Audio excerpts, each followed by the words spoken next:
Vous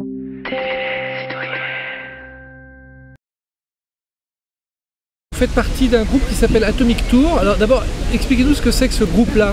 Alors c'est un tour qui a été décidé en 50 étapes. On fait le tour de France, on est parti le 15 janvier, on arrive en août, mi-août dans la région de Bure. On verra, on n'est pas encore décidé sur la finalité du tour.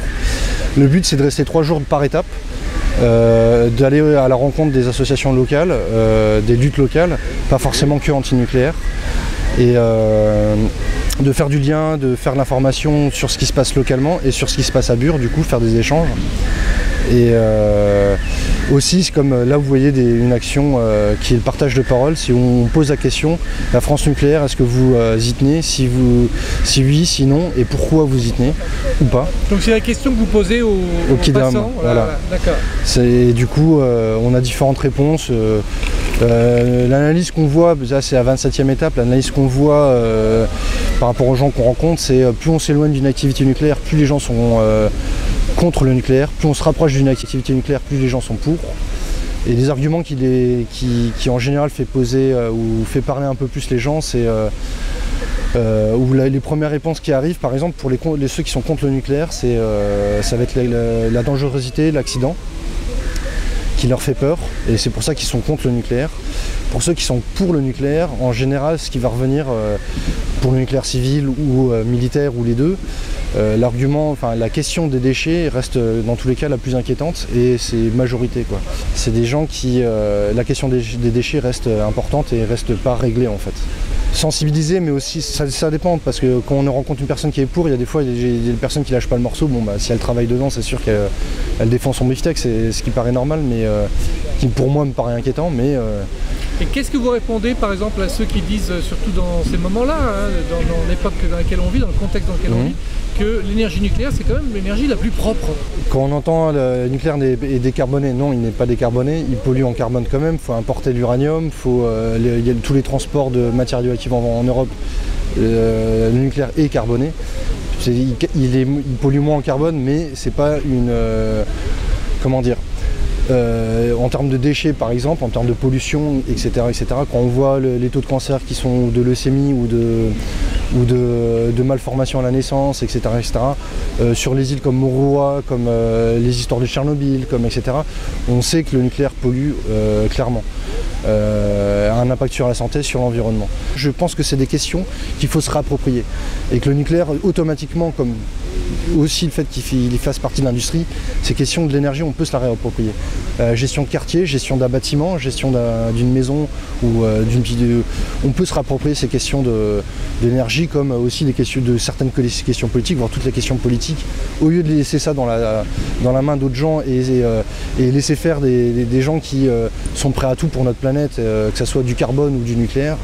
Se réapproprier ces questions et essayer au mieux répondre à nos besoins et éviter de polluer derrière, et en ayant le moins d'impact possible sur l'environnement.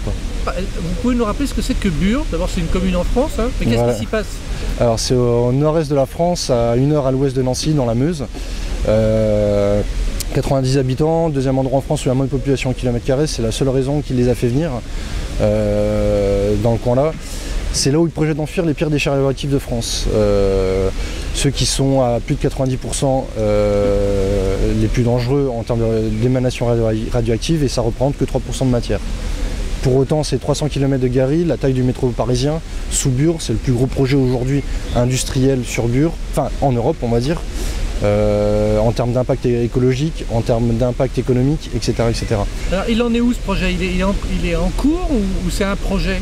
Toujours un projet, il y a un laboratoire de construit à Bure, ça ne concerne pas le projet, mais le projet là ils sont en train de blinder les dossiers parce qu'ils savent qu'ils sont en train ils sont face au plus grand dossier qui a jamais été fait en termes d'impact écologique. Du coup ils sont sur plein de problèmes, ils sont sur les dossiers en ce moment. Ils avaient commencé à construire illégalement un mur dans un bois qu'ils avaient acheté illégalement aussi, qu'on a réussi à dénoncer et à gagner il y a 2 ans à côté de Bure, dans un bois qui appartenait à la mairie à côté de Bure, Mandran-Barrois. Et tout ça, on a réussi à le dénoncer, le côté illégal, etc. Il y a eu revente. Là où en ce moment, il y a un deuxième appel. On a perdu en première instance, mais il y a un appel sur cette revente qu'il y a eu. Et ils savent qu'ils ont avancé dans le noir et en voulant commencer les travaux du projet en tant que tel, sachant que c'est interdit en France de commencer les travaux. Là, ils continuent les travaux, mais à l'extérieur de la zone. Sachant que c'est quand même, ils disent que c'est pas les travaux préparatoires au projet, alors que c'est des travaux préparatoires, etc., etc. Bon, on est toujours dans le mensonge. Alors, il y a eu l'année dernière l'évacuation du bois en février l'année dernière, qui a donné qu'au final, ils ont lancé une association de malfaiteurs, comme on peut en avoir sur les Gilets jaunes, sur d'autres luttes aujourd'hui. Ça a été une des premières en France, là, cette association de malfaiteurs. Historiquement, il y a eu aussi Tarnac, etc. C'est aussi une histoire assez intéressante à s'informer. Mais sur cette répression, et du coup, il y a 11 personnes qui sont concernées, 7 personnes qui ont interdiction de se voir, des gens qui sont interdits de territoire aussi.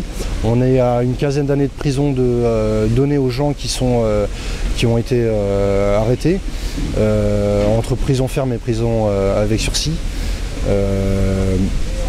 On est sur des surveillances, sur de la pression et de la répression sur Bure même.